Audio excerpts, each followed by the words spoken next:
homie Dan Scott will be joining us shortly, but we got my good friend Jake.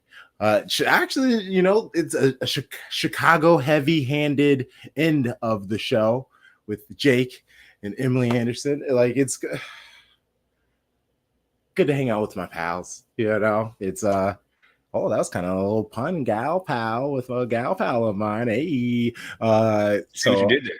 I didn't even mean to do that. Look at me. I want to thank good friends Fletcher, Ken, Sony, and Hamza for joining me.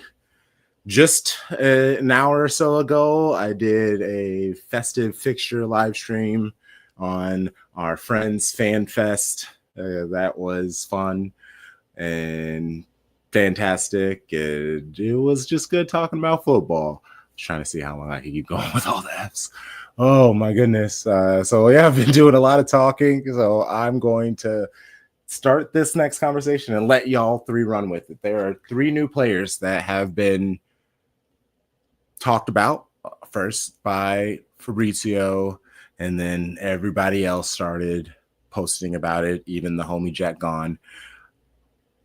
Omar Marmoush, Ederson, and Abdelkader Kasanov. I'm going to have to learn that and work on that. Goodness gracious. Those are the current crop of players that are currently tied to Manchester City. How are we feeling about these players? I am still kind of in the air about it. I don't know how sexy all these sound for me. Well, to start off, I'm going to be honest with you. You started naming names. I had to pull out my phone to pull up Jack Gone because I had to see. I knew Omar Marmoush. What was the second name you said? Ederson. Oh, yeah, I've heard that name, but I don't really know much about him. He's Brazilian midfielder, which is kind of, I think it always throws me because we have an Ederson on our team already. So that kind of just throws me off. But the last name that you couldn't even pronounce, I had no idea. I have no idea.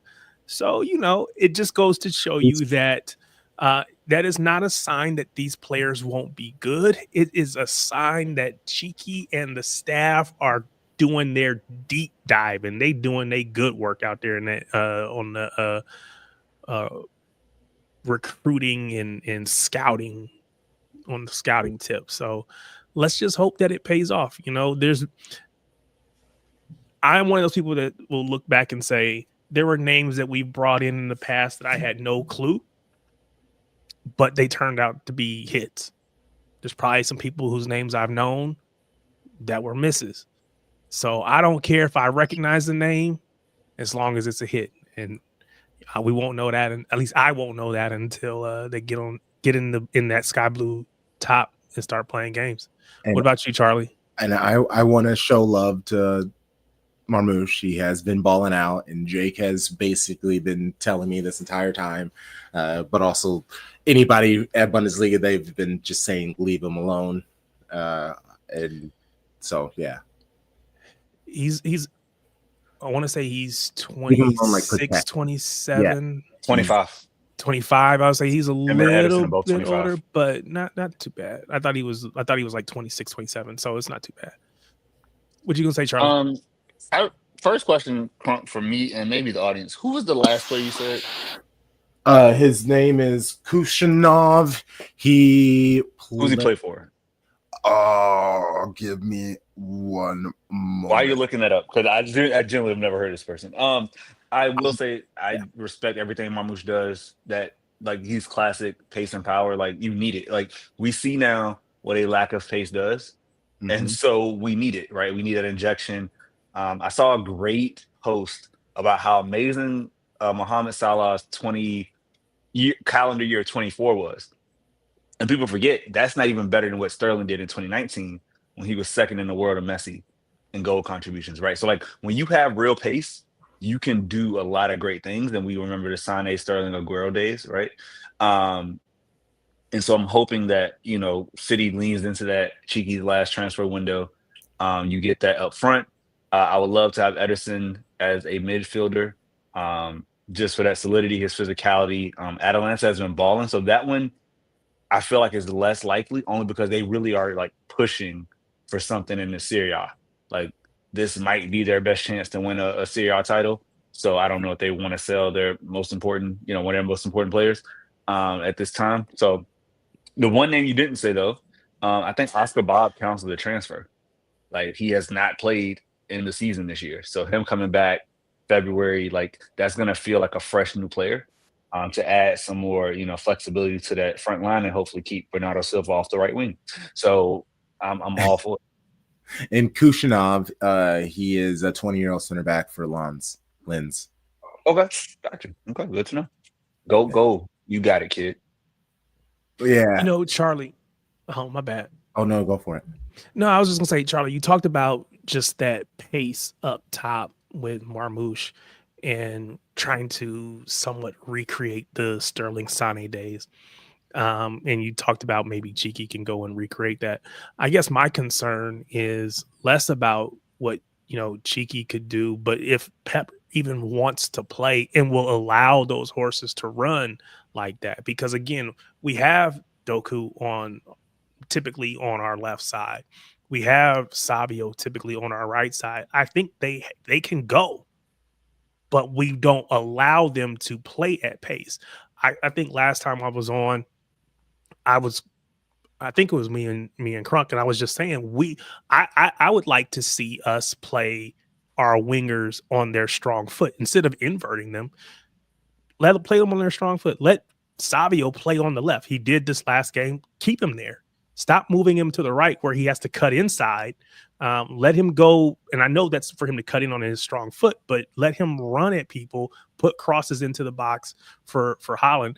I just feel like Pep has moved away from that mode of playing. And unless he's willing to embrace that, while I want that pace on our team, is he going to let it just be free and run? I know we got guests coming on, but to that point, I would just say that I think once you substitute the, Savio and Doku out, you lose the ability to, right? Grealish and Bernardo don't run. Foden is not a sprinter, right? So even if you wanted to hit on a counter or whatever, they just can't do it. And so I think having that rotation of players, I think Mahrez used to be the only slow winger we had, right? Like even he could go, like he could counter. So I hope that like just pushing the envelope and realizing like if the defense is lacking, we might need to sit deeper like we did against in the last match, right? Where we gave up some possession, conceded it, but we also were able to still score goals. And so there's got to be that fine line until obviously Roger comes back and the world is there. So we'll see. Yeah. I'm praying he turns all of our horses loose and just let them run because they have the ability. Because again, we see Doku in those small spaces and no one keeps up with that dude. Not only does he have pure pace, but he's got that low center of gravity. You're not knocking him off the ball. You're not just let that dude go, man. But anyway, Frank, we got some guests we got to get to. Let's do it. I'm having technical difficulties. He's here, but he's not here. So I'm trying to figure that out real quick. And he's a homie, a City fan. Just had his third. He had nothing but girls. He also, so you and Tarek, y'all have a lot in common. So while you are strong men, while you trying to get him on, I've been thinking a lot, and there's been a lot of conversation about, just we see City, right, and we've been in a run of form that we haven't seen in a while, where we haven't really been at our haven't been at our best period, and it feels like teams. There was a point in time where we walked out the tunnel and teams just buckled in fear. There is no fear. They're not afraid of us at the moment. And I likened it in my head, and I've been wanting to say this. So since we're just vamping for a moment, I liken it to Roy Jones Jr. That dude was insane. He walked into the ring. It was lights out. He was super fast. He had quick hands. He could hit you with power. It was over until it wasn't. Oh, there we go. He got knocked down. And once he got knocked out that first time, then it was effectively a series of knockouts, and effectively career was over. It was just like he was great until he wasn't. And I feel like that's kind of been what we've seen with City. We've been great four trophies in a row, and this year we're not. And that fear factor is gone, and we got to get it back. But we got guests on. Let's get to it. Jones Jr. I don't know how I feel about that, because that's scary, because that fall off was heavy. It was crazy, but he was the best in the world until he wasn't. Yeah, and this is a good friend of mine. Oh, there we go. Full screen. Okay, there we go. Yeah. I'm a pro now. Yes, it's been a while since we've had him on. Last time we had you, it was because you went to the Champions League final, right? That's the last time we had you on and on? Yeah. Great. The last time we were good, right? Yes. Close right. to. But everybody, say hello to Dan. Thank you for coming on, my friend. Good to see you guys. Very good to see you. Appreciate how you are you today? Yeah, how are things? Oh, I'm doing good. Can't complain. The only dark cloud at the moment is the last 12 games that we've played. But I guess that's what you were talking about as I joined. But things are good for me personally. Can't complain. Had a good Christmas. How was your Christmas and New Year? It was good. Yeah, good. Yeah, good. Yeah, Great times with the family. And the Oasis kit. It's one of Christmas present. It was. I had to wear it. It was a Christmas present. Yeah, it's oddly enough, I'm not enjoying it on the players, but when I see it on just people, like it looks real pretty. The pink looks great. It looks really pretty. I got it mainly because it was a collector's item. Honestly, I usually get the blue shirt for Christmas every year, and my stepdad whispered in my mom's ear and said, "Get him the limited edition." So. Yeah. But yeah, it looks good in person. Yeah. Okay. Oh man, I'm out of it. I've been bouncing around all this other things. How are you feeling about City's run of late? Well, yes, we have the win, but how has like the negative part of the been for you? Well, it's so I guess the way I feel about it is complex because things had to settle down at some point. You know, we've been the best team in the world for a number of years. That's the truth of it. Whether we win the Champions League every year or not, I can tell you, I've got friends in Madrid, Real Madrid fans, and they can see we've been the best team in the world for a number of years. So it couldn't last forever. I'm completely shocked at just how far we seem to have fallen in such a short space of time. But part of it's just regression to the mean. Guardiola has had this career like nobody else. You know, he's going to get a bad run of games. 10, 15, whatever games it is now, it does feel like a long spell, and it does feel like something's changed.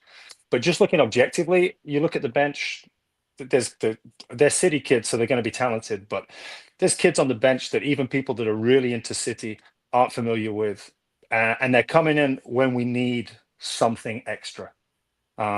So there are circumstances which can explain it to a point, but it has been shocking. And I can tell you, the texts I'm getting from friends in London, the texts I'm getting from friends back in the UK, they've been waiting for this day. They've been waiting years and years to come back and give us some. So yeah, it's not been good. I know Pep's the guy. Pep's the guy. So I'm not worried long term. I just hope that the life cycle that we have with Pep, I think a lot of people thought maybe he would be leaving this season or at the end of this season. I just don't want our relationship with Pep to end on a flat note. That's literally all I care about at this point. And yeah, I mean, it would be nice to win some games. I mean, Nottingham Forest are second in the league. So strange things are happening, second or third in the league. So strange things are happening this year, but it hasn't been pretty. It's been the toughest watch for a long time. Sharpie. Yeah. I will say, bringing up Forest, that win we had against them feels even better now. It's actually probably the most surprising result of the season. Like, we beat that team 3-0. And it looked like we clicked a little bit in that game, I thought. And we haven't been clicking, you know, we're lucky if we click for 5 minutes at the moment. Well, that Grealish game in midfield, that was the one when he set deep, right? And it seemed to like calm everything down. And like, then he got hurt again, like, so you couldn't go back to it.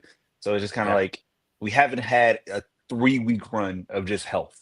Yeah. There's literally always at least 3 starters or 3 of our best players that are out, and it's hard to Yeah. get any cohesion. So how do you feel about January? Do you want big moves? Do you want to just stand firm? Like, where do you see it? I mean, I'm so desperate now. I'm starting to wonder why we sold Calvin Phillips, because just anybody sat at the base of midfield right now would just be something. So I don't know. I'm not tapped into to the transfer scene. I was looking at Florian Wirtz a little while ago. I think he'd be a great addition. I'm not sure is what we need right now. We basically, I don't know if Rodri's got a younger brother, but we need something that's shaped exactly like Rodri. That's the first priority. Yeah, I never really get too excited about transfer windows because under Pep, it's so much more about the system. I mean, I know we got Haaland recently, and Haaland's one of those players that you get that's just a complete marquee signing. He's completely changed the profile of the club for a certain kind of fan, like a YouTube fan, basically. So we don't normally go in for that type of signing. So transfer windows, I've always just had the attitude that Pep is baking the cake. He knows what ingredients we need, even if I don't see it when we buy these players. So I'm not sure, but I want someone to anchor midfield and to protect the defense. That's the first thing I need. I just want to regroup, and I want someone to bring us that space and time so that the confidence at the back, because confidence seems shot at the back. I mean, there's guys that have been leaders that just look, they look flaky at the moment. So yeah, someone at the base of that midfield, someone to take the pressure off the guys that are trying to replace Rodri would be good.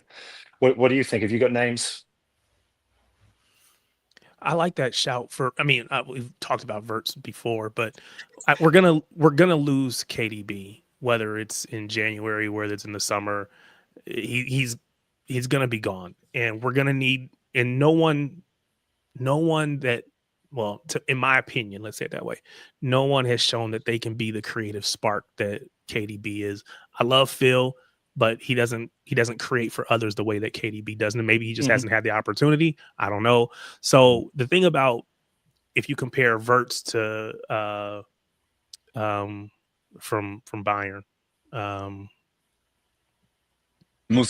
Musiala, yes, I could see his face, couldn't think his name. Musiala is more, in my opinion, more direct, more, he's a goal scorer, but again, Verts is that creator, and again would be much more in line with, say, a KDB. So I would love to see that. I don't know that it happens. We'll see, but I like that shout long term. To your point, though, what we need immediately is that midfield presence. So. I have a feeling with Florian Wirtz that he would fit into a Pep team well. Yeah, Musiala, I think, is just incredible. I see him as an elite level player, but Wirtz, I think, I can just imagine that working. I can imagine him taking the coaching. I can imagine him understanding the brief. But yeah, you're right about KDB. It's going to be sad when he goes, but it's going to happen. So right before you came on, Dan, Tarek had mentioned, I don't know if you heard it, about like the aura that City used to have, right? And I feel like a lot of it just comes from physical stature. Like when you put on a team that has Rico Lewis, Bernardo Silva, Jeremy Doku, Savio, these are not big players. Like you literally lose that. Even like Riyad Mahrez is tall. Like you have all these guys, those 5 defenders, Rodri at 6, who's basically a center back who can play DM. Like all this, like just pure strength and power. We missed that. Yeah. John Stones, when he was playing in midfield beside Rodri, come on now, what do you do with that? And I think like hopefully, because these guys are not just like, other than Kyle and KDB, I don't think anybody's super old. They've just been injured. And so if you can get, like I'm wearing a Kanji shirt now, you get them back to fitness. They still have the game. And I think I saw a stat that was like Haaland has now played, like the most games he played last year in a row was like 6, and he's up to like 12 straight 90-minute performances. Oh man. Right. So you just have no rotation. So like people are tired. Yes. Now, could Pep have trusted kids more to give breaks here and there? Like we saw what McAtee did when he came on. He has the talent. We've all known it. Give him the opportunity. And I hope that this little bit of break, a normal week off, has just like got people refreshed to start 25 the right way. Yeah, I going back to the point you made about the physicality of the team. When we were peak, there were games you had to grind. There were games you had to show we went away to Atletico Madrid when Jack Grealish was winding them up, and that is a tough physical place to go. And we had that whole place in our pocket. There's definitely an edge. You need that core, so that even in a situation like that, I remember even Phil in that game rose to it, but he's not the guy that's going to bring it. You need someone to bring it, and then he's there. So yeah, I think physicality is something that we've lost, and that was a rare combination because we had the flair and we had the steel. So I think that's a good point. In terms of aura, they used to say that we won games in the tunnel, and I've seen that with other teams in the past, and it's like smoke. It's thick and then it clears, and you don't know where it's gone. But it does feel a little bit like that. But I think a lot of the injuries again are players in their peak, mid 20s players. They're the players that you want on the field. So it's not to blame it all on injuries, but it really would be a completely different scenario, even with the kids playing, if Rodri was in there. And I know it sounds simplistic, but yeah, I definitely agree with that. We had the edge. We could go away to difficult places and show them that we weren't going to be intimidated by the crowd, by the noise, by the physicality on the pitch. So, well, let's look forward to a team we can be beating up on hopefully this weekend. West Ham. Jared Bowen broke a bone in his foot. He's out. He's been fantastic for him. Kudus has recently said that this is the lit stream, so I'm paraphrasing horribly. I want to play in the midfield. I'm tired of playing on the wings. I'm bored over there. That's not what he said. He's just said that he prefers to play in the midfield. But naturally, I got to put some sauce on it. They are struggling. The fans aren't happy. Shout out to James Jones. I had him on. We did an episode of Breaking Bread that is on our Patreon for $6 a month. You can check out all of our amazing premium content. So check out that wonderful conversation. He is not hopeful. He said that some of the things that people that have told him, if this team gets beat down badly enough this weekend, Lopetegui could get the boot. And the rumor is Graham Potter. He's competent. Yeah. West Ham feels a bit of a graveyard for competent managers at times. I must confess, my wife's side of the family are from East London, and they're all West Ham fans. So I can tell you that West Ham, if there's a group of fans that are suffering outside of City, it's West Ham fans. They are very disillusioned. They can't catch a break. And my brother told me he heard rumors of Lopetegui when he was at Wolves being an incredibly difficult person to work with. He was shouting and screaming at people if the masseuse that he wanted wasn't available. He was very, very particular and very difficult. And when he told me that, I did wonder if it was going to work at West Ham, because West Ham is a real football club with real fans who really care, and they're desperate for something to change. So yeah, I could see Lopetegui getting the boot, providing that we turn up. But us turning up, that's such a huge ask. Like I want to temper my expectations. Just because Liverpool beat them 5-0, we're not as good as Liverpool right now. That's just a fact. We're not. Right? Like, you've got to be real and honest with yourself. Now, can we do a 2-0? Of course. Like, we can do 2. But the nil that we did in the last match was great. That was great, Tarek, wasn't it? I don't know if we can get nil 2 games in a row. We haven't demonstrated that ability just yet. But I'll take it. I love it.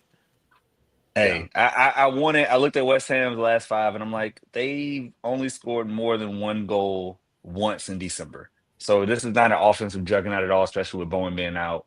Antonio, hope he recovers well. Had the car crash and broken leg and such. So they're going through a lot. This is one of those things where the grass isn't always greener, because they really got on David Moyes a lot. David Moyes had those boys at least being like dangerous and top 8, top half of the table, and it seems like the bottom's falling out. So I hope that we catch them in a terrible run of form and can nick a win. 3 points is all I care about. 1-0 will be amazing. Yeah, I was when I saw that it was West Ham that we were playing. When I reminded myself that it was West Ham we had next, I wouldn't say I was happy, because right now I'm nervous about every game. But there was a few teams that I would have liked to have played less than West Ham, given the spot that they're in. So a 2-0 would feel special right now. I mean, we used to go to places like West Ham, and not there'd be times when we'd play okay for 25 minutes, and I just say to my wife, we're going to win this 4-0. I can tell the way we're moving the ball around. We don't even look great, but these are the games that we just win 4-0, and everybody hates us. So I don't know if we're going to do something like that, but yeah, I think West Ham are reeling. I think it's not a united place. The fans are not feeling it. The manager has, got his issues, and like you said, there are injuries. So You have to go back to 2019, October 2019. That was the last time West Ham beat Manchester City in the Premier League. So yeah, good knowledge. I didn't know that. Yeah, I'm gonna hope for that. And they beat us in PKs in 2021 in the Carabao Cup. Mm-hmm. So that was a 0-0. Obviously, that was a completely different manager. Splotch, you need to chill out, my girl. I love you. I've already petted you. And okay, so 2-0. All right. Well, before we get you out of here, where do you see City finishing this season in the Premier League? I can't imagine us finishing outside the top 4. Okay. That I mean, if that happened, it would be devastating. So I'm focused on the top 4. I don't think, like you said, I don't think we're as good as Liverpool. And I don't think even if we turn up now for the rest of the season, Liverpool are flying. Everything's working for Liverpool. So I can't honestly see us finishing above Liverpool. The limit of my ambitions is 3rd or 4th spot. I'm going to go for 3rd just because of Pep. Okay. Well, Pep will find an answer at some point. One more on to this then. Who are the 2 clubs ahead of us? I didn't think I'd say this at the start of the season, but Chelsea look feisty at times. They've got something going on at Chelsea, and Chelsea's just a chaos club. It feels like they buy players like some people buy shoes. But maybe there's a method to the madness, because I do like Chelsea. I don't know if you've spoken about it, but seeing Cole Palmer tear it up is hurting me. But I do like Chelsea. So I've got Chelsea and Liverpool as being the top 2. Not Arsenal, let's go. I mean, don't get me started on Arsenal. I think Arsenal are going to blow it. This is their chance, and they're going to find that they're short again. So I think Chelsea and Liverpool are the 2 best teams. And, Arsenal are good, but Arsenal get the fear. They're frightened. They're frightened of success. I love this. All right, brother. Always good chatting with you. Oh, sorry, Terry. What's the name? I don't say plus Bukayo Saka being out. Yeah. That's going to hurt. He's long-term. I love that kid.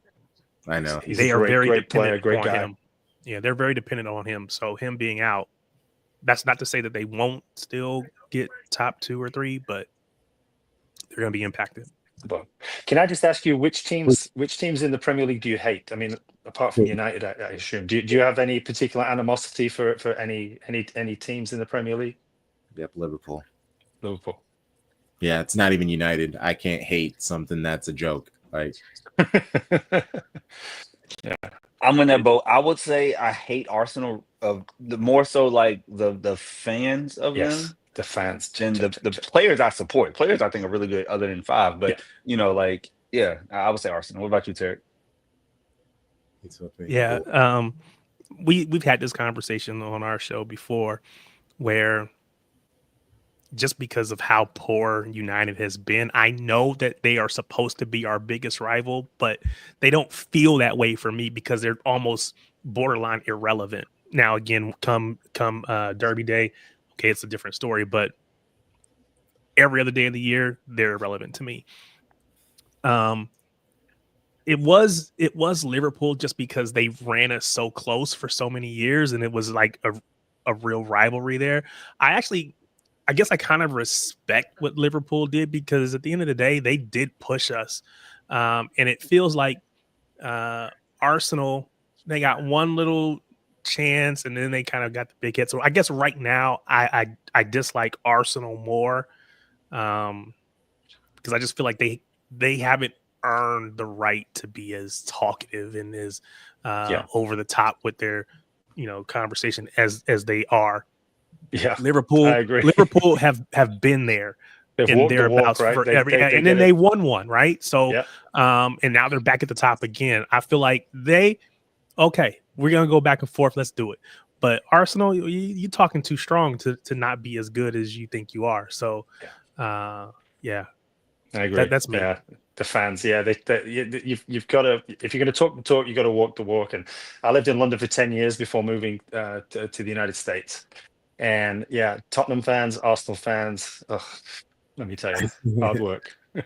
And hey, we got one person agreeing with Charlie about Arsenal, and then one person agreeing with Tarek. Look at that. Good on you. Well, Dan, always appreciate you, friend. Congratulations, you're adding on to the family. How are you and the wife holding up? Well, the wife is struggling. This is her second pregnancy. The first one was a breeze compared to this one. So we're 3 weeks to the day away from the due date. What I'll say is this: is whenever I have a child, Man City wins something that next year. So my eldest, she was born 2 months before the Aguero goal won us the league for the first time in 44 years. Little baby Ivy was born 2 weeks before Gundogan scored the 2 goals against Aston Villa to win us the league. And then we've got, I can't tell you the name, I nearly told you the name, but it's a secret. We've got our third girl arriving in 3 weeks, and I'm telling you, it's going to be a good omen. So we might struggle to the rest of the season, but next season's going to be a zinger with I love this. another Man City Out fan. a little Kavina. So don't say the name, for your man. wife, man. Yeah. I know, she'll kill me. I nearly said the name. We haven't even told family. Oh, all right, brother. I really do appreciate Thanks so much for having We me. got I to get the appreciate it. breaking news sounder. He's going to break news on our show. I know, right? The family hasn't even heard it yet. Yeah. If they wanted to know, they should have tuned in. Dang it! Yeah. But Well, it's been glad you wonderful. came on, man. Thanks for having me. Appreciate I you really coming on appreciate from a fellow girl dad. I got 3 of my own. So So I need some tips. Okay. Now I know who to go to for tips. You don't want no tips. It's gonna be tough. But no, it's all good. But appreciate you jumping on, man. For real. No, thanks so much, and thanks for just being about City. I love it. I just love that City are something that you guys are interested in and representing. So thanks for having me, and thanks for doing what you do. I really appreciate it, guys. Yeah, appreciate it. Yeah. All right. All right. Time. It's about to get real Chicago, guys. We out here. Time. Some Bundesliga stand up. But 2 Bundesliga stand up. Unbiased personality here. But also shout out to the GOAT team. Welcome. Say hi. Hello. We got the homie Jake. My friend. What up? Maybe not. Hi, Jake. Are you with us? Yes, I am because I have my mic and my pop filter. I'm messing up the show already. Yeah, I almost left early because I saw you guys were getting Omar Marmouche, so I almost just left out protest.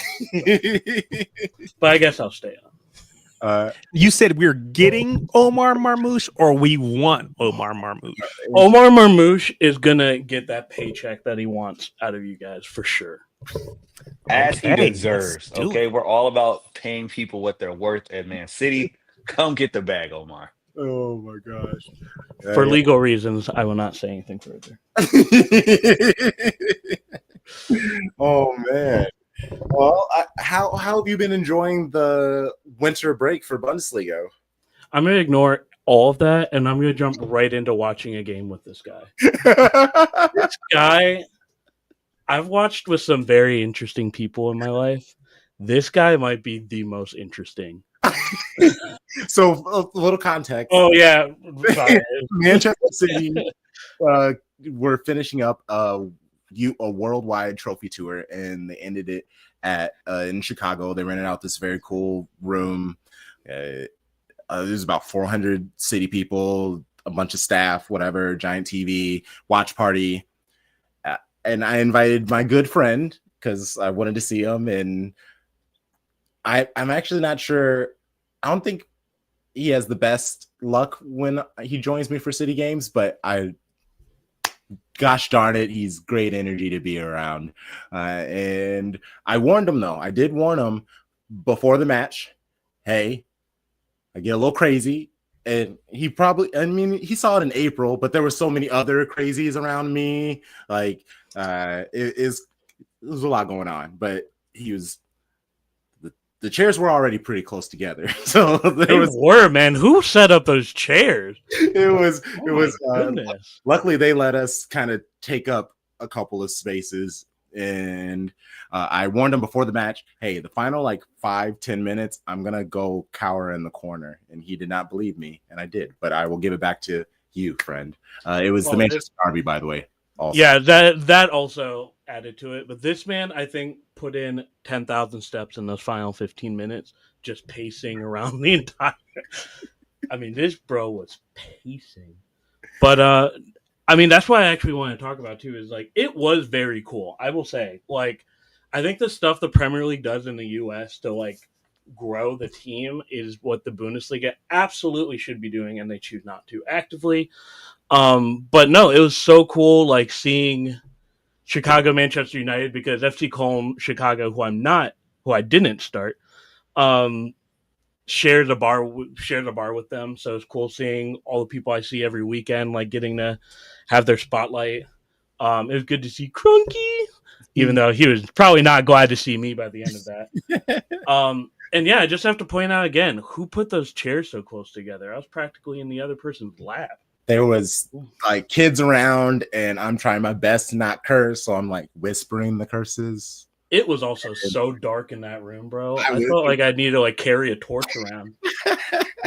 I was smacking him a lot, like shaking him a lot. I was a little. I got whiplash from that game, both figuratively and literally, because that was a wild game that I'm not going to go into because Ebony wants to hear about it. So I'll not disgrace my good friends at Shades of Blue. It was a good game, but I don't remember the result. Yeah. Oh my gosh. Exactly. Oh man, I love this. Look at the gang: Ebony, Trev, Devin, Daniel. Hey, Amen. It's hold on. I feel like Bundesliga tried to reach out to English speakers for like 2 years, and then both Pep and Klopp left, and that was it.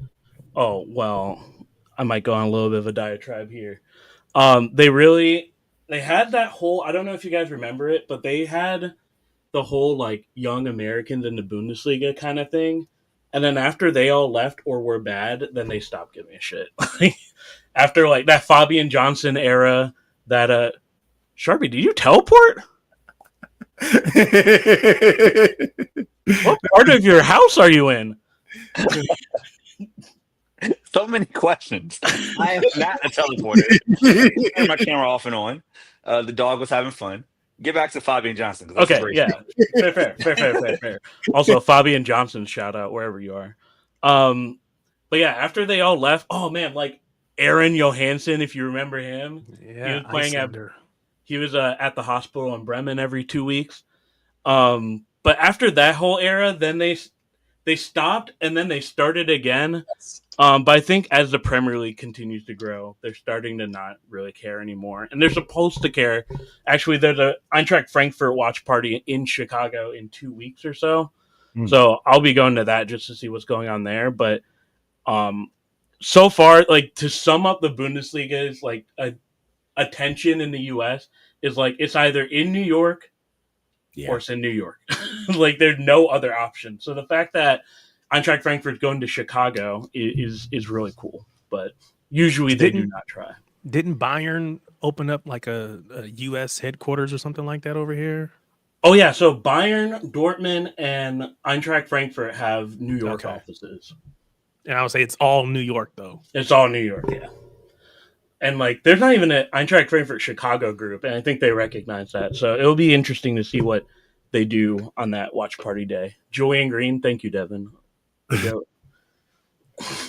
He's not young anymore, though. But Julian Green. Tell us about how's Bundesliga 2? I mean, I hear there's that's doing pretty decent so far. Yeah, I mean, if I was a fan of this team, I would be talking a lot more. But FC Köln having a transfer ban for a year, He's in first place currently. It's very stacked though.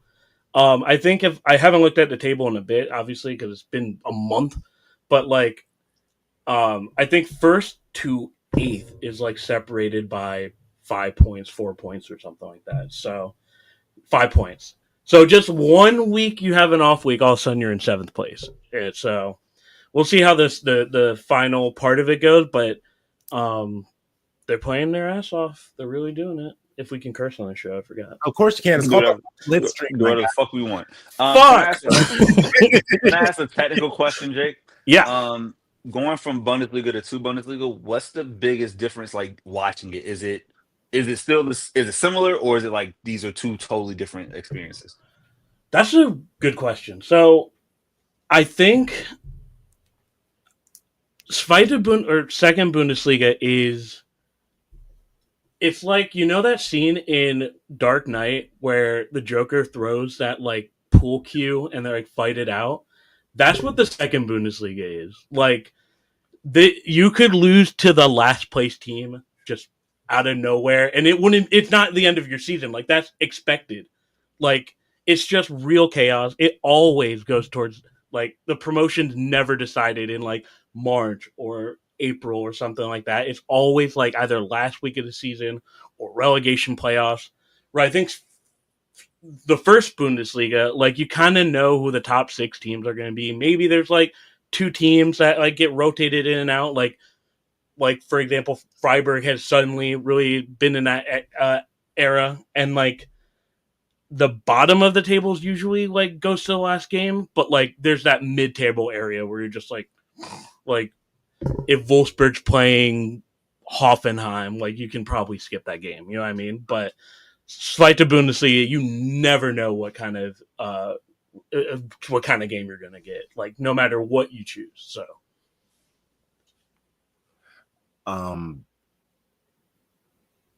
give us the best player in Bundesliga that could fit City. That isn't. I'm not doing any scouting for you guys. You're doing it enough. You Omar Marmoush. Well, I okay. Well, then how about this? Because I've been hearing. Well, first off, he's not necessarily a striker. I think he would fit best as like a false 9, and he could obviously play out wide with City. That's great.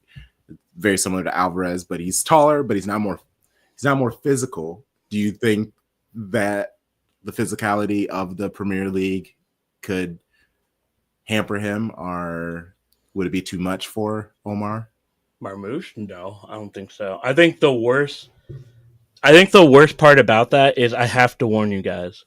Frankfurt are some absolute scammers. You gotta watch out for those dudes. They always sell their like very good striker for 40 million. I think I saw is what you guys want to get for. He's gonna get there and be an absolute potato. Like it happened to Kolo Muani. It happened to oh man, what's his name? Andre Silva. It happened with Sebastian Haller. Like you gotta watch out for those guys. So I would definitely make sure you get your receipt. Are we still in that Christmas season where you can exchange for like 60, 90 days as opposed to typical? It's like 14 days. We get extra time, right? Get your buyer's insurance, man. Make sure Allianz is. So why is that though? Why is it that a player can? I mean, of course, system and all of that, but there's a track record here of players that thrive here and then go other places and fall off the face of the earth. What is it that makes them look so great in that system but be trash everywhere else? It's interesting because normally I would say it's the system, but they've changed coaches a few times now, and this is still a thing. I think it's just that Eintracht Frankfurt is very meticulous about who is in their midfield, so that sets up any striker, right? Like when your team is literally like, I'm going to focus on this part of the game. Whoever comes into the system, they have to be doing this stuff. So that makes the strikers look really, really good. Because if you watch a lot of Omar Marmoush stuff, it's free balls, basically. It's like the easiest header he's ever had in his life, or he gets set up on a really good like offside trap or something like that. It's what, my guy? You said what about Marmoush? He gets what? What? Nothing. Never mind. Anyway, you were saying. Also, why was that so loud? Were you inside of your microphone? What was Hey, that? Don't do it again.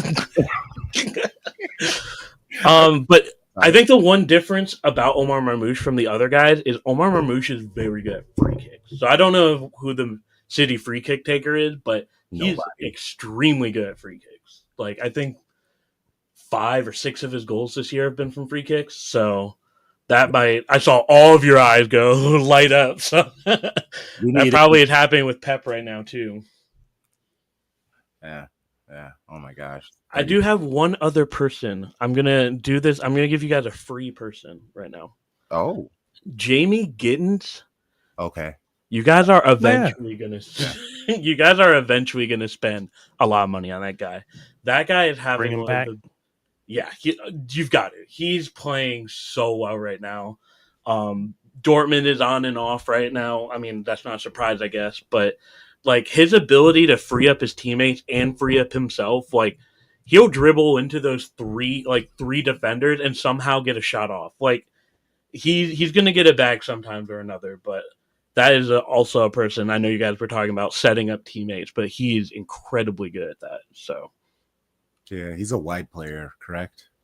Yeah, but he played in the center sort of too sometimes. So That's fair. Oh my gosh. Okay, so you've given us 2 players. I'm trying to think of this. You've been able to talk about the GOAT team, which is fantastic. Is there Jake the loyalty? Is there anything?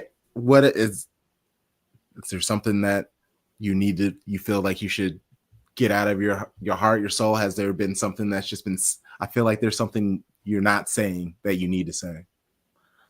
I fucking hate Newcastle fans so much. Let's go. This is it. Let's get it. There is nothing more enjoyable than seeing them down in the middle of the table. And I tell you why. This is a story time. So Colin in the first league was playing Leipzig. We were getting lit the fuck up last year. And this was like Newcastle was in like 4th or something, and they were playing someone. And it was happening at the same time. So like there's a Newcastle group at AJ Hudson. We were kind of watching in the same area. This guy like looks over. He's like, close game, huh? I'm like, all right. Close game. Okay. First of all, how's that Saudi or no offense, guys, but how's that Saudi ownership going right now? Oh, you guys are near Manchester United, who are purposely tanking their season. Damn, you hate to see it. And like immediately after that, I was just like, Immediately after that, they lost like 9 out of their last 12, and I need them to lose more. I need them to get relegated. Just hey, that was not actually a good story, but I'm not. No, it's a great. They can be a little smug and full of themselves. They put too much dip on the chip. They're being a little quiet right now. What was the movie they were? Was it Goal 2 or something? It's that Goal 2. What was that movie where Nick Cannon's in it and he's like an Arsenal player? What movie was that? Is this a serious thing? Yeah, wait, you guys haven't heard of that? In this? Yeah, you guys never heard of 1, 2, or 3, whatever it is. I don't know, but I didn't know Nick Cannon was in it. Yeah, he's like the smug. Oh, Goal 2. Yeah, he's the smug guy on Arsenal. Wait, maybe it wasn't. I did not know this existed before right now. 2007 Zone. Yeah. Goal 2, Living the Dream, as a sequel to Goal, The Dream Begins in 2005. Yeah, Goal 2, and Nick Cannon is in like he's the smug guy in the last game in that movie, yes, and they like TJ Harper. I did not know he was in this movie. I've seen this movie. You've seen this movie? I have seen this movie. I don't remember anything from can that you put movie. The picture but of him in this Arsenal jersey, please, Keith. Like it looks so crazy. I did not know this happened. What was? I clearly didn't care about this sport. It's like the little Hispanic dude is like the star. He's obviously he gets to Real Madrid in this movie. Oh Yeah, yeah, it goes from Newcastle to Real Madrid. What a I've CJ seen Adams it. at the Bernabeu. This is why we Yeah. needed you on, Jake. If Thank there's you. ever a trivia question about that, then you know where you got that from. Wow. Damn. Nick Cannon's done a lot. He's had a lot of children since then. I did not know that his arc started with But Go the To. only That was fun- like post. That was post Drumline. He was It really out was. here expanding his reach. that's a family movie time. That's like this is all I could find is this. Like, That's such a 2007 like aspect ratio. I might have to do the world a favor and go find that movie and get an actual picture of of course, comments SC. He remember when? Of course, that's great. I don't want to push this app, but of course, he's the one who. Shout out to him. He'll be on next month. So shout out to him. That's hilarious. That's you have wild. to pay $3 to watch it. I don't know if that's worth it. No, Well, hey, definitely not. I'll do it for our Patreon. That should be on Tubi, bro. do it on our Patreon. That's exactly what I'll do it on our Patreon. Oh, Hello. Yeah, because Wait, can I read this review real quick? please. One of my favorite sports movie of a time. I'm not messing around. That's what they said. Of a time. If you love soccer or football, he was able to share the field with a star-studded Real Madrid team known as the Galacticos. Best era of football, in my opinion, Ronaldo in his peak, and Santiago is there. Love this movie. I think that guy thought this actually happened. Oh, this is great. The- Yeah, that is. Yeah, no, 1,000%. Because that's the beautiful thing about Patreon. You can, it's behind a paywall, so I can. That's how I'm just gonna do like match watch-alongs and a few other like old matches and the City Plus docs. It's kind of like a fun way around all of that stuff.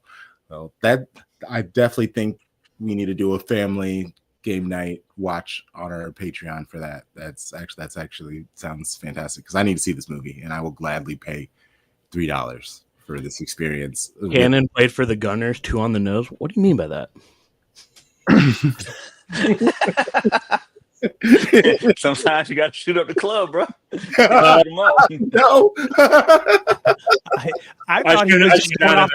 I just thought he was going off the last name, Cannon, whatever. But now that Charlie Yeah, I broke think it's a it down different for me, I get it. I see the vision. I think you might have. Daniel, please explain yourself. Were you talking about the artillery or his activities? It fits either way, man. It fits either way. I'm gonna have to go activities now. Now that Double Both of them. both of them. Both. Oh my god. Okay, well, before we get you out of here, please let people know where they can find you and the amazing things that you do.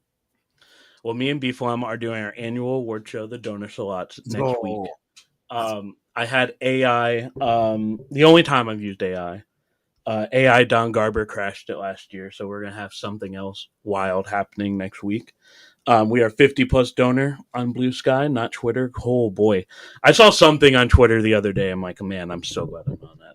I don't even have to be specific. I don't think. No. But yeah, we're gonna be back. The Bundesliga is back in like 2 weeks, and we're gonna be back to our regular programming. But yeah, Love it. I love it. Well, brother, love you. Have a good rest of your night. love you guys. Hello. See you guys. Yes, yeah. Peace. Later. All right. Time to bring on the final guest. Continuing the Chicago. Super excited. I've seen them twice this year in footy activities. First, bumped into them at Wrigley Field for Red Stars versus Bay FC. That was fantastic. And then at the PL event, Arsenal versus City. City did their thing, but it was wonderful. It got drenched, poured rain on. That was a nice shared experience. Looking forward to hopefully seeing them plenty more this season. I definitely need to go to more Star games.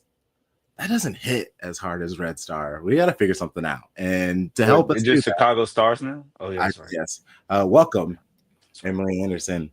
How are you? I'm good. How are you guys doing?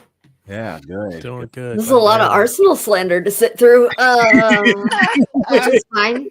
It's probably fair. You guys got to talk to different Arsenal fans, though. I'm sorry. Well, Fair. it's like the royal we when it comes to Arsenal fans. Like naturally, you got the AFTV and also the Oh God. other than, like you have Righty who is decent, but he does seem to kind of be. He's starting to become a little crotchety, and with lately, I'm starting to hear his takes, and they're kind of bumming me out. But it's Trev, we're not talking about you right now, even though we are very much talking about Arsenal right now. But Arsenal, y'all are ahead of us at the moment. How has the season been? How are you liking things? It's fine. I don't trust it. I mean, like the aforementioned accusations are not wrong. We do get scared and we just fumble it. We are the guy running towards the end zone and then like looking back, starting to celebrate, and then it's like, oh no, I dropped it. So it it's fine. I expect nothing. That's the thing, is I've learned to just keep my expectations low. There's no point getting my hopes up. Yeah. It's bleak. I know, but it's fair, and I appreciate the honesty. I do want to say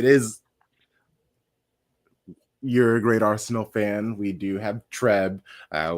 There's Arsenal 86 podcast, Byron and Paulina. We do know some very solid Arsenal. Some of my best friends are Arsenal fans. It's fine. We know. Nobody ever. Sorry. That was sorry. Reflex. My bad. Oh my God, that is so great. Wow. I love that. I love that. Some of my best friends are Arsenal fans. Yeah, I love that. Oh man, that is, for those that don't watch college football. Oregon got murdered by Ohio State, 34-0 in the first half. It could have been worse. They won 41-21, and they were great all season and fell apart at the end. That's the joke. Thank you for bringing that up, Ebony, because I think it's true. But I will say this for Arsenal: they actually play really good football, right? Like if you watch this last match, like even without Saka, Nwankwo comes in. He is the future. He is the next one up. The defense is good. I think Calafiori is right. He's back, right? Like, so like the depth's there. You hope Liverpool slips up, but y'all are gonna be right there. Like, and I think for so many years, you know what it was like to miss Champions League. I'm not joking, bro. I'm being serious. Oh, right? yeah, like, yeah. No, so just for to real. know that you're like solidly top four, like how did that feel? It's like a mentality thing. That's nice. It's weird because I became an Arsenal fan in like 2010. So like right after Henry left. So everyone's coming off being really high and used to having this really great team. And I hadn't seen them, I've never seen them win the league as like a dedicated fan. I had never had that experience. So for me, it was like, oh, we suffered a bit through the end of the Wenger era. And then we had the transition times with Unai, and respect to him of like, hey, I don't think you're a bad coach. I just don't think you were the right coach. He was our rebound coach, right? Like we needed one. And then now, yeah, it's nice. It's nice to be up here and like know that there's a decent chance we're gonna play consistent football and get results. It is the depth question though, consistently, of who's gonna get hurt. And now it's Saka, which is the worst option to answer that question with, maybe, but it feels like we really haven't had the depth for a while, and now maybe we do, at least a little better. It's getting better. Yeah. I mean, our boy Gabby's scoring goals for you again, and the man literally does not know how to lose when he scores a goal. It's one of the best stats in Premier League history. Never seen it happen before. Seeing him come in has been lovely because I think it's been a long request of like, hey, we need a goal scorer, and we brought him in. I was like, he can be streaky, right? Like I would say, watch him and say he has times where he is on fire and you cannot stop him, and then there are times where it's real quiet. And so I was like, I don't know who we're gonna see, but it seems like we got the hot one, so that's nice. And I'm excited about that as long as it lasts. It's nice to just have someone, Arsenal is trying to pass it in. Someone who is going to sit there and put it in the goal. Like that's their instinct, is put it in the goal. Oh, That's a tough question. In my heart or in Treb? In my heart or like I get distracted as like a writer of like, oh, I want a good story here versus a like player. Like I've always really liked Rashford. Like ever since he debuted. I know it's a weird choice, Love it. but I'm like, I think he's been under challenged and like Man U's been such a mess for so long that I would expect he's a little jaded. And if he was ready for an opportunity where someone's not going to take any shit, someone's going to hold him accountable and get him maybe back on course to reach some of that potential that I think we all know he has and see success out of it, I think it could be. But yeah, I don't expect that'll happen. I also don't know that that's the most important in terms of our roster by any means. I still think we need another goal scorer. I know they've talked about like Cunha, I mean, would be cool, but I don't. I think it's a weird choice. I don't know who fits as a striker for Arsenal because in my time we haven't really had one. We have midfielders who score. We don't really have like strikers who just score all day. Oh, RVP. I miss RVP. That was a good time. So the Magpies are sick of y'all talking about Isak. Like they are so upset. It's hilarious. They're like, stop it. He's in a long contract. He loves it here. Leave us alone. It's been very entertaining. That makes me want to do it more though. If you say like don't talk shit or like don't talk about taking my guys, like we gotta Trev, oh my gosh. The niche. My word. It's the listening, that threw me off. How do we feel about Isak's countryman? Victor G. I will not mispronounce that man's last name. He gave City the business. Georgis, I believe is how you say it. Plays for Sporting. Is racking up goals. He has 18 goals and 2 assists in 16 matches in the league, plus Champions League goals. Do you want just like a true classic 9, the same, and I hate to say it, but the same way City got Haaland and just unlocked this beast? Or do you want someone that is more of a combo type forward? So I guess like philosophically, what do you want? Philosophically, I want more of a all out striker, like a Haaland type, mostly because I haven't seen it before at Arsenal. Or at least not in a very long time. And definitely not with our current roster. So like I want to see what it looks like. I'm just curious. It might not be the right answer. And I think we have other options then too. Like we can still be the team that passes it in. And those goals are so nice to watch. They just don't happen that often. And to win, you gotta score goals. So I need someone whose instinct is put the ball in the net every time. It will change your life. Getting a person that's 6'3", so nice. 6'4", just a giant human with skill. Especially if we're gonna focus on free kicks or set pieces so much. Give me a big, tall dude in the middle, please. Someone. I don't know. Put him in. How on the other side of Arsenal Football Club, you got rid of the old work, the anchor, and the team has seemed to turn around. I mean, how's the club doing lately? That's a great question. I will be honest, I don't follow the women as closely as I should. Oh, that's fair. Well, we can move it to. I will. No. But we can still talk about Jonas because fuck that guy. Fuck that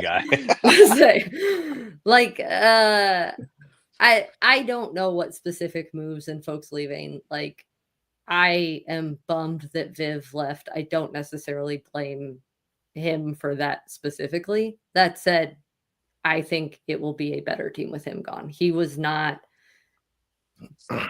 generating the results he should have with that club, with the reputation they have, especially on the women's side. Like we held it down for a very, very long time. But it's fallen off. And I think they, for lack of a better like example, and I'm sure British people would hate this, but they were kind of the US women's national team of the women's league in England of like they were the ones who had money or like invested money in their program for a long time. And like that's why they won a bunch. They supported their team.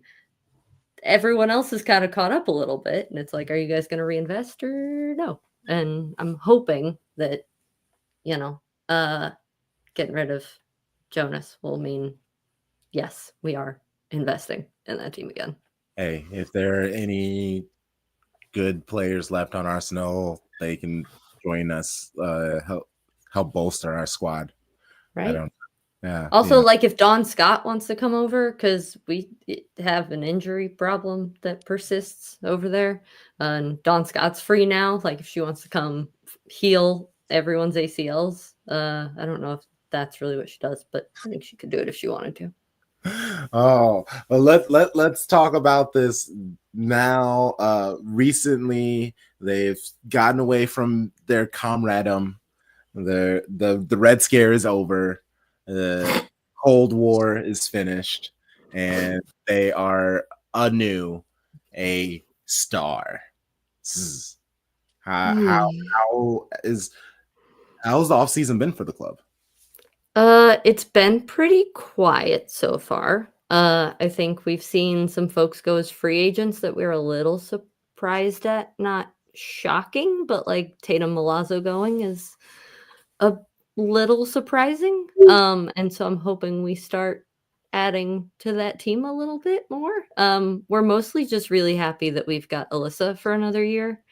There was a fear that I think Alyssa Nair was gonna retire for good, and I'm like, no, give me one more. Yes, Bunny to Chicago win. We're gonna hit that buzzer all day. You're in the coast. You don't. It's not even your clubs. Wyatt, you really don't go here. This time you actually fit that phrase. Perfect. I love it. Jake Just should be the saying shit stirring. But yeah, I think we have a lot of open roles. Let's say that. Like we are kind of at hey, we've got a couple of solid pieces, but how do we fill in between those pieces and get them connecting to each other? Last year we had no like progressive creation at all. It was really upsetting to watch Mal have to come back as a forward, get the ball from the defense or take it off a player and then take it all the way back and try to score. And I'm like, girl, you gotta be so tired. I'm sorry. Like get Mal some help. We've got it. A couple of folks coming in, but now we gotta reshore up that back line because I miss Sam Staub and I hope she's healing up well. But yeah, we need a few more signings, please. Yeah, I want to go to more games, and I would like to see them win some. So hopefully, make some moves. This is a side note, not nothing. Have you heard anything? Is the Wrigley Field match going to become an annual thing, or was that just a one-off? I think it was part of the bigger proof that the team could sustain an audience or could bring in an audience if given the right format or given the right venue. So as far as I know, there's not going to be a repeat, but then again, it was so successful last time and we, have a nice connection to Wrigley and the front office there. Just, call your brother, I guess, and ask him if we can use the field one night. Seems cool. But yeah, as far as I've heard, there aren't known plans to do it again, but I also wouldn't be surprised if, they tried it or if it became a regular thing. They have been singing their own version of Take Me Out to the Ball Game, and it's painful. I love them, but they changed the words enough that no one knows it. Yes. And then on top of that, it is it's not a football song. That is a baseball song. And it just doesn't translate. It feels painful. So, I would love if they went back, but I don't think so. Yeah. Oh, we never have a schedule yet. If we had one now, it'd be way early. Yeah. It's never. What do you think the reason for that? Do you think it's like because of stadiums and trying to make sure the stadiums can be secured for the games? I think that's a huge part of it because so few teams are the primary schedulees, primary tenants of where they play. So I think they often get third, fourth, or if you're Boston, I guess like 13th pick of when you play. Yeah, and like I mean, we saw Red Stars almost got chased out by a concert, or That's true. last year. So I imagine there's a lot to work around. I also just don't know that it's been a huge priority of all the NWSL problems to solve.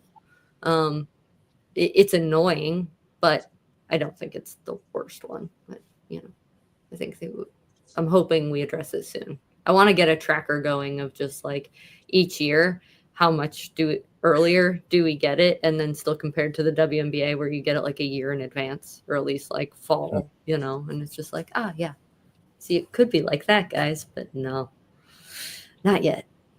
And this is a great point. Yes, 100%. Balls for 80, 90 bangers and repurposing them. Exactly. 100%.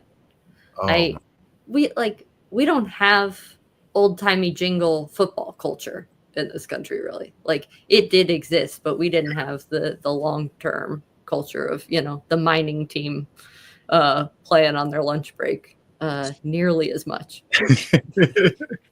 I see you have Pep in the docket, and I'm terrified to ask why. I honestly love any excuse to talk Man City stuff, but I know people are, in the Premier League, also just European football world, like people start calling for heads really early, and I think it's often dumb. And in this case, like I've heard it, and I also think it's dumb. Like the guy is an all-timer. I think he just needs a little time to figure out what pieces are going to work again.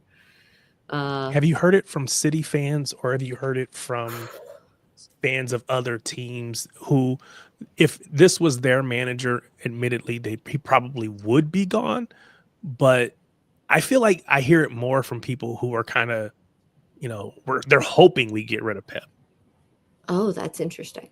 I don't know who I've heard it more from. I want to say if they are City fans, they are not, they're new and maybe don't know what they're up against, or enough. That, like, who do you bring in that's better? No one. There's no one. And that's the question I always want to ask folks when they start calling for heads and jobs and whatever, it's just like, okay, but then, I mean, Casey Stoney is a great example of like, you got rid of Casey Stoney for what? So yeah, it was more like hey, I was curious if you guys had heard much about it or heard it from, folks that you actually talked to. And I was hopeful that your feelings on it were similar to mine, that guy has earned some grace, at the very least. I have seen it on social media, but it's on X. I don't see anybody on Blue Sky that's saying it, and so I don't think it's real. I think it's trying to either get clicks or whatever else. It's not, in my opinion, it can't be a legitimate real position. I mean, I guess it could be, but I would struggle to think that there's anyone that's a City fan for any length of time that doesn't understand that, to your point, he is in that conversation of the greatest ever, and he will walk away when he's ready to. And it is what it is. I think it's more speculation of people asking the question, to your point, just to stir up shit. So I'm glad to hear that things inside the camp are like, no, he's our guy. Like, yeah, for sure. Yeah. But admittedly, if this had been Chelsea, he might be gone. That's Chelsea the thing. would never be Chelsea because Chelsea couldn't handle greatness. They don't know how to sustain greatness. That's what I'm saying. Those kind of clubs, they It's been a minute. You don't get many managers anymore who stay for long periods of time either. And so I'm always curious. Like, it's nice to see those happen still. Isn't Arteta like the second longest tenured manager now? He's got to be close. I don't know about like the old, back in the olden days, I mean, like, it's like present Premier League. Like, I Present think, Premier like, League, he must be, because it's Wenger got to be, was yeah. there for my entire life, I think, and most of his own. So I assume he's got to be close. But yeah, there have been quick turnovers, and those are no fun. I just don't. I think it's bonkers the way folks expect results so quickly when someone comes in to a job that big and that dynamic and complicated. But it's yeah.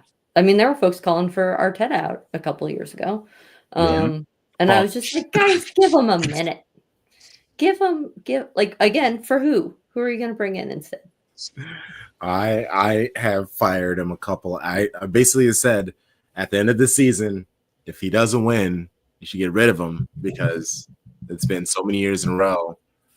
I don't think he's going to win it next year, and then the team's going to start falling apart unless, I guess, they make the right moves and bring in the right people. Oh, I don't know. I've been asking it for about a season or so. I still don't know who we get that's better. No, that's fair. And like I didn't expect Liverpool to be doing what they're doing this season. I thought they were going to have a transition period. I thought we were going to have a window. Yeah. But nope. They decided to, win all the things. So they're so good to watch. It's really annoying. I hate them. Yes. It's back, but I'm tucking them back in. I'm tucking them back in. So but yes, Chelsea. Yes. I'm over them as well. Okay. How did you become a Red Stars fan?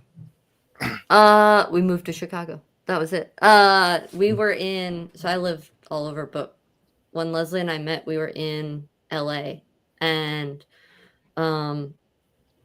we were saying like, I'll be a fan of whoever's in our city. Like, set up a team. Let's get going. Like, if I live in the same city as a team, because at that point I think there were only like 8 teams.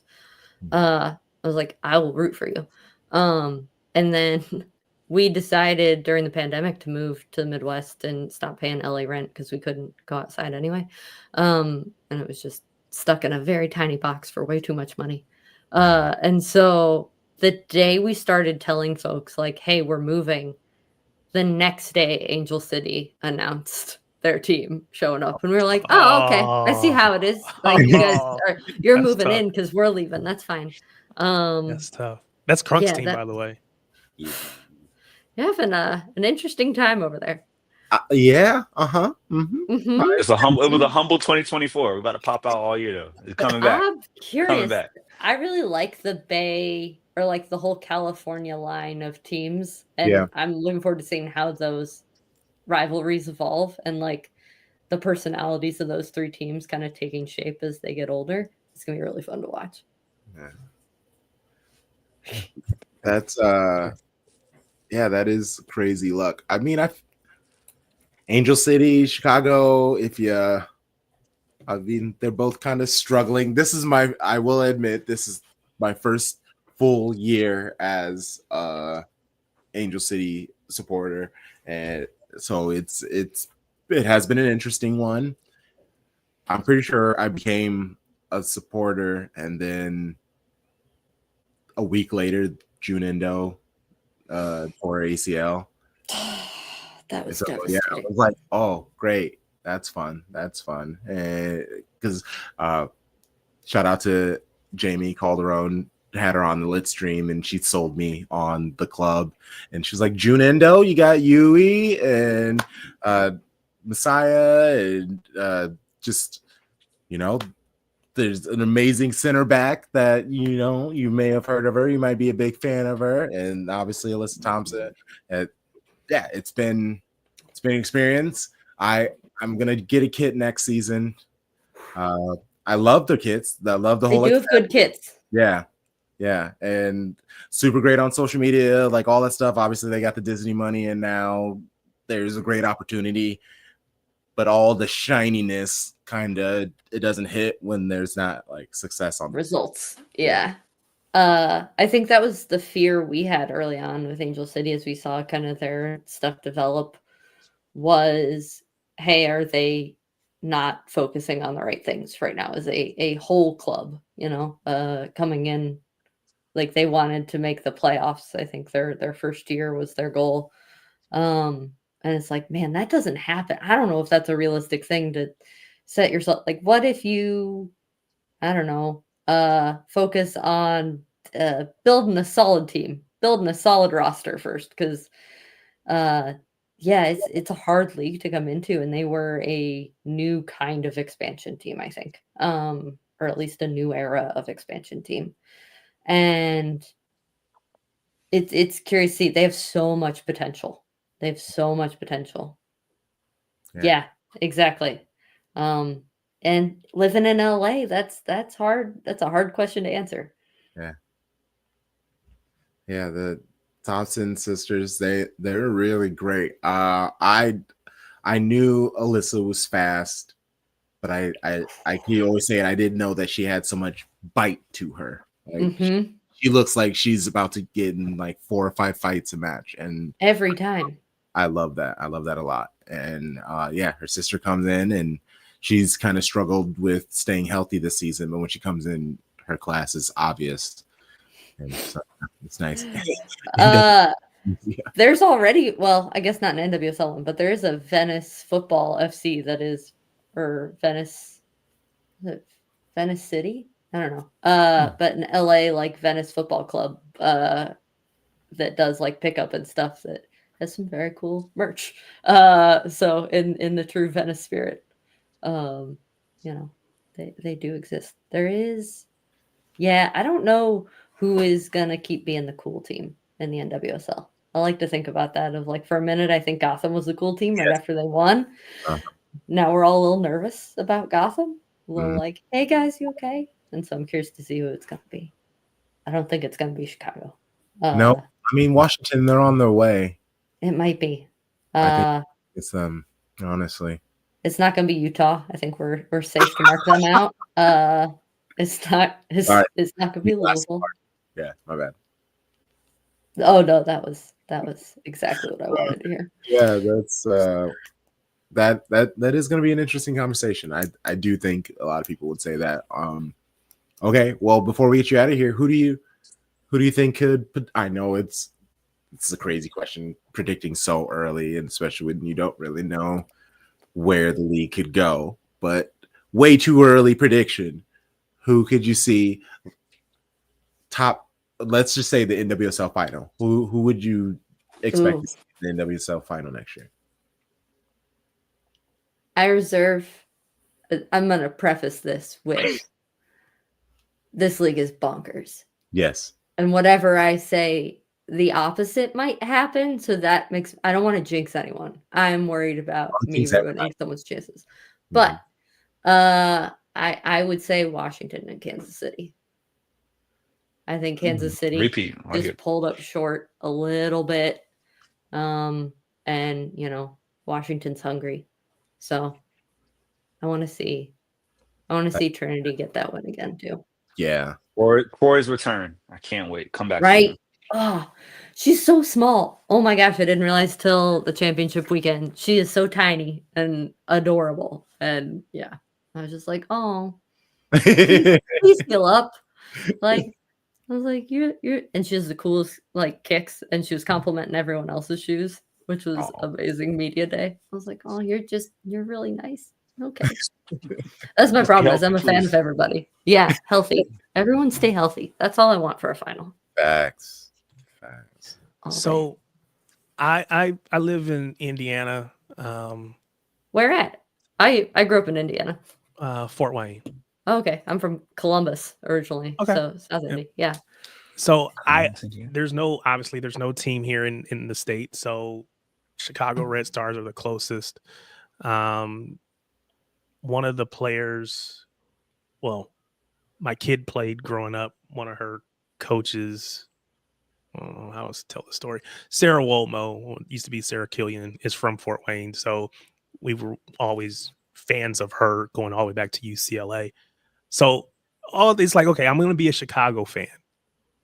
Obviously, everyone knows Mal Swanson.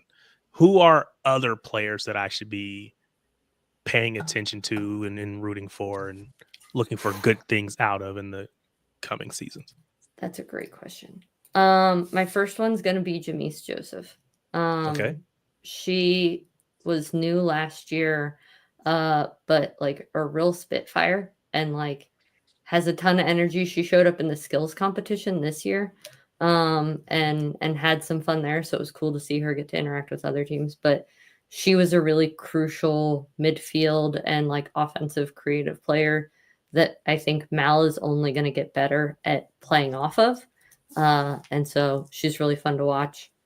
I think the other one I'd say, so coming back from injury, hopefully we've got Ava Cook and Sam Staub. Sam Staub is, I don't think I have to say anything about her, but she's just amazing. And then Ava Cook, and then this next player I'm going to talk about, Allie Schlegel. They're both forwards. They both have no concept, it seems, of their own like bodily safety. Like they just throw themselves into challenges. They run into everything. They're aggressive. They get after it. And no, Devin, you can't have Sam back. So like those two are really fun to watch. And I think they're both still fairly new in the league. I think this will be their third season. And as they get more support, especially in the midfield, I need like 12 new midfielders. They'll be amazing. So yeah, those are my fun ones to watch. Appreciate it. Yeah. Well, please plug yourself. Let people know where they can find you and the things that you do. Yeah. So my wife and I started Galpal Sports. So you can find us at Galpal Sports on Blue Sky, on Twitter, I think sometimes on TikTok. And then I'm at EMC Anderson, and that's mostly photos and stuff. So actually was just going through some of the skills challenge ones for the Shea Butter crew. So hopefully they'll have some of those soon. But I realize there's a bunch I haven't shared yet. So hopefully be sharing more of those soon. Let's go. I love it. All right. Well, appreciate you. Talk very Thank you so much, Em. Appreciate y'all. Have a good rest of your season too. Hey, Take care. Appreciate it. Stay Thanks. healthy. All right. Yes. Bye. all right. Wonderful show, Dan, J, M. Wow. Just appreciate such great people. I'm very far away from my calendar, so I can't act cool and calm like I'm not reading who is next week. So stay tuned to who those people will be. Yeah, we got some. West Ham is at 9, so we'll have a kickoff show. I may or may not just be doing a watch along on FanFest. Check out the new FanFest. They have all kinds of games and giveaways. They're giving away scarves and gift cards, and currently they're doing whoever wins will be able to go to whoever they support their club. They work with PSG people, so they fly you to Paris. If you're a Chelsea fan, they fly you to London. You know, if you're a Bundesliga fan, they'll fly you to wherever the German league is. So I will plug in all of the links that are needed, register for FanFest, participate in some of those polls, get your points up, and we'll see you all soon. You know the vibes. Shady gang, shady gang, shady gang.